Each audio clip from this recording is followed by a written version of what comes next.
الصورة الثانية التفاصيل مو عندي أنا، بس بعطيك التفاصيل الأمام الآن على أساس ما أخرج من هذه. المتوفي الثاني عبد الرضا محمد حسن. عبد الرضا محمد حسن تم إدخاله المستشفى جراء تعرضه لطلق ناري في الرأس، فعلا كان في طلق ناري في رأسه.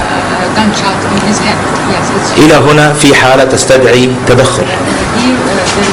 أجريت له عملية جراحية بمعرفة أحد الأطباء الجراحين بحضور وسائل الإعلام موجود داخل غرفة العمليات، وأيضا لهدف الإثارة الإعلامية ما تعامل مع الجرح بقدر ما تعامل مع فتح الرأس بشكل مبالغ فيه. تم فتح الرأس بشكل كل اللي شافوه الناس اللي شهدت على هذا الأمر لا يمكن أبدا ولا يستقيم مع هذا الإصابة البليغة اللي في هذا الشخص أن تتم معالجته بهذه الطريقة.